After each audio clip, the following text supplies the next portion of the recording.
မြင့်အောင်နောင်ကြော်လေးနော်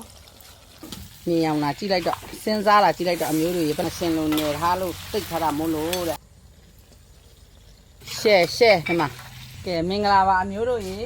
အန်တီဆာဒီနေ့ဟိုမြင့်အောင်နောင်ကြော်ပြမယ်နော်ဒီမှာအန်တီဆာရွှေညာသားစီလေးကိုသုံးထားပါတယ်လို့ကဲရွှေညာသားစီရွှေညာသားစရွှေညာသားငပိနဲ့အန်တီဆာချက်မယ်နော်ကဲစက်သွနီထည့်ပြီနော်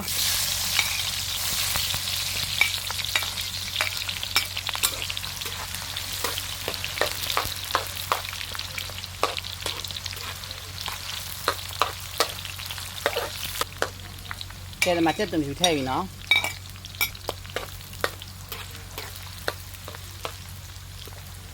ကဲစနုံးမုံထည့်ပြီနော်ကဲအယောင်တမုံထည့်ပါပြီလို့ဒီကြီးကြမုံလေးထည့်ပါပြီလို့ကဲဒီမှာနော်ရွှေညာသားအပီလေးနည်းနည်းထည့်ပါမယ်လို့လေးရက်ထားလိုက်လို့လေအနေစားနည်းနည်းပိုချင်သွားပါဘောနော်ပိုကောင်းသွားတာပေါ့ကဲ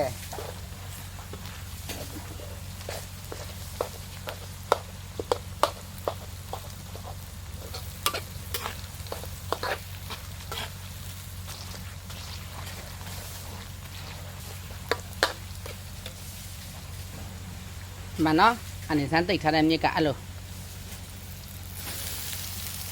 တချို့ကမေးတယ်ပေါ့နော်ထမင်းတွေရောမခါဘူးလားမခါဘူးအနေစမ်းတော့ထမင်းကိုလည်းကြိုက်တယ်ထမင်းရောစားတာပါထမင်းတွေလည်းအကောင်းနေလို့ခါတော့ကဲအမသားမုံလေးထည့်ပြီနော်ကဲဒီမှာချုံမုံထည့်ပြီဖားထည့်စရာမလိုတော့ဘူးဖားကထည့်ထားပြီးသား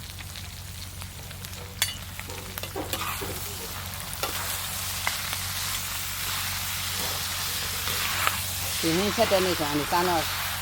ဆန်တပီချက်ရတယ်ဆိုရင်အဲ့နေ့ကတပီတစ်ခွက်ချက်ရတာအဲ့ဒီဟင်းကိုတအားကြိုက်ကြလို့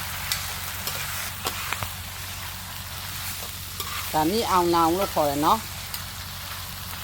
တချို့ကလည်းမြင့်ငရှင်လို့ခေါ်တယ်ပေါ့နော်သူကအားဖြစ်လို့လဲဆိုတော့ငရှင်လိုနေထားလို့တိတ်ထားတာမို့လို့တဲ့အန်ဒီဆန်းတို့ရှမ်းအခေါ်တာမြင့်အောင်နောင်လို့ခေါ်တယ်လို့ဒါအထက်ပိုင်းဟင်းလျာပေါ့ထပ်ပိုင်းဆန်းနေရဟင်းလျာပေါ့ဒါကဲအဲ့ဒါပင်စိမ်းတို့ဖက်ဖဲတို့ဆန်းနာနာတို့ရိုးနာနာနေပေါ့နော်ကြိုက်တဲ့နာနာအမွေးကြိမ်ဖက်စားလို့ရတယ်နော်ကဲအမျိုးတို့ရေအန်ဒီဆိုင်မြစ်လေးရတယ်မှာကြက်ပြီနော်သူကမြစ်ထဲကထွက်ခတ်တဲ့အရည်လေးတွေ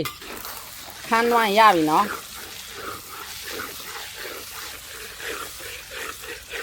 မြစ်ထဲကထွက်လာတဲ့ဟာလေးတွေ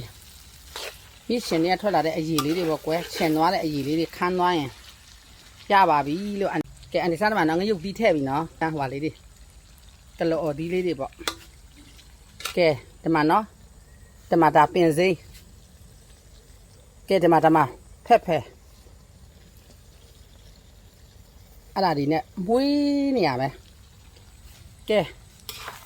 မြင်အောင်လာကြည့်လိုက်တော့စဉ်းစားလာကြည့်လိုက်တော့အမျိုးတွေဘယ်လောက်ကောင်းနေဟင်းလဲဆိုတာအဲ့မှာ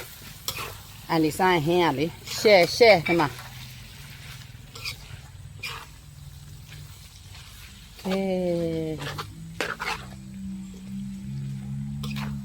ရှဲပါလို့နော်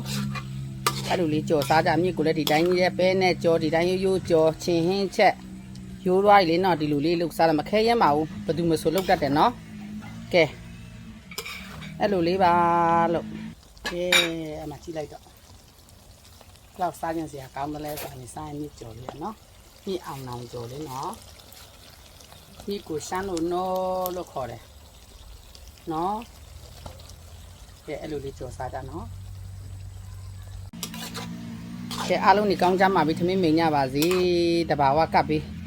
အမျိုးမှလည်းကင်းဝေးကြပါစေလို့အန်ဒီဆာဆူတောင်းမေတ္တာပို့သလိုက်ပါတယ်အမျိုးတို့ရေ